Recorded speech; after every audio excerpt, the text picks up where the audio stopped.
kami di sini akan mempresentasikan tentang Kerajaan Sriwijaya.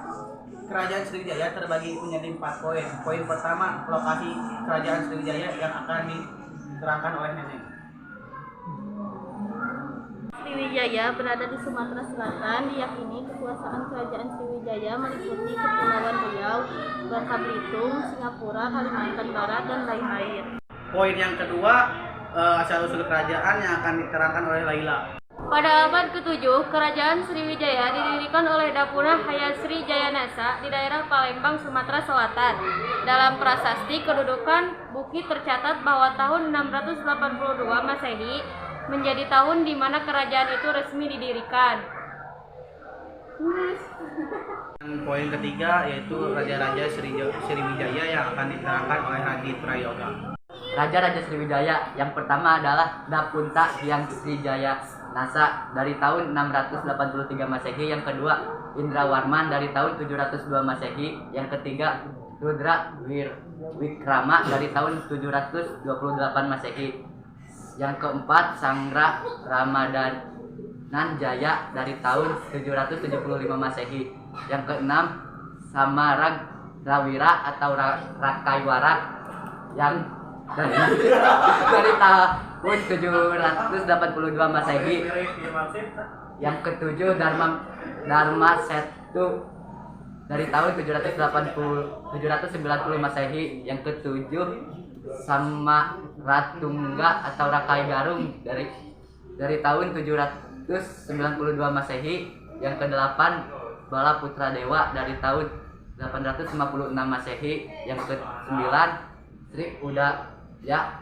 Ditya Warman dari tahun 960 Masehi, yang ke-10 Sri Wuja atau Sri Udayat Dian dari tahun 961 Masehi, yang ke-11 Hisyaesi dari tahun 980 Masehi, yang ke-12 Sri Sudamani Warmadewa dari tahun 988 Masehi, yang ke-13 Malaya Giri atau Suwarna Dwipa dari tahun 990 Masehi, yang ke-14 Sri Mara Wijaya Tunggawarman dari tahun 1008 Masehi, yang ke-15 Sumatera Bumi dari tahun 1017 Masehi, yang ke-17 Sri Wijaya Tunggawarman dari tahun 1025 Masehi, yang ke-18 Dharmawira dari tahun 1064, yang ke-19 Sri Maharaja dari tahun. Dan yang terakhir, poin keempat adalah peristiwa Kerajaan Sriwijaya yang akan disampaikan oleh Risma. Kerajaan Sriwijaya Raja Balakrishnadewa dianggap sebagai raja yang membawa Sriwijaya ke puncak kegemilangannya pada abad ke-8 dan 9. Namun pada dasarnya kerajaan ini mengalami masa kekuasaan yang gemilang sampai ke generasi Sri Marawijaya. Hal ini disebabkan raja-raja setelah Sri Marawijaya sudah disibukkan dengan peperangan melawan Jawa pada 922 Masehi dan 1016 Masehi, dilanjutkan dengan melawan Kerajaan Chola India pada tahun 1017 hingga 1025. Raja Sri Sangramawijaya berhasil ditawan. Pada masa kekuasaan Balaputra Dewa sampai dengan Sri Marawijaya, Kerajaan Sriwijaya menguasai Selat Malaka yang merupakan jalur utama perdagangan antara India dan Cina. Selain itu, seperti yang dilansir dari buku mengenal kerajaan-kerajaan Nusantara karya Deni Prasetyo, mereka berhasil memperluas kekuasaannya hingga Jawa Barat, Kalimantan Barat, Bangka Belitung, Malaysia, Singapura, Thailand Selatan. Untuk menjaga keamanan itu, Sriwijaya membangun armada laut yang kuat sehingga kapal-kapal asing yang ingin berdagang di Sriwijaya merasa aman dari gangguan perompak. Hingga lambat laun Sriwijaya berkembang menjadi negara maritim yang kuat. Runtuhnya Kerajaan Sriwijaya. Kebesaran Kerajaan Sriwijaya mulai mengalami kemunduran.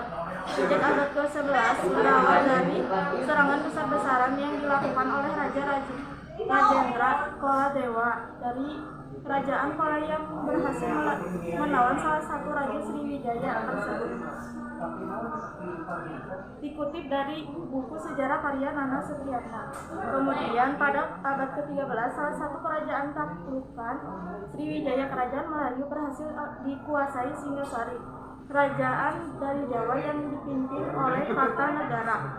Melalui ekspedisi Pamalayu, Kartanegara berhasil menjalin hubungan baik dengan kerajaan Melayu. Sementara itu, kerajaan Sriwijaya mulai lemah dan tidak bisa berbuat apa-apa untuk mencegah negara taklukan menjalin hubungan dengan negara saingan di Jawa. Hingga kelemahan ini dimanfaatkan oleh kerajaan Sukodaya dari Thailand di bawah Raja Kameng. Wilayah Sriwijaya di Semenanjung Malaysia berhasil direbut sehingga Selat Malaka bisa dikontrol. Akhir abad ke-14 Sriwijaya benar-benar runtuh akibat serangan kerajaan Majapahit dari Jawa.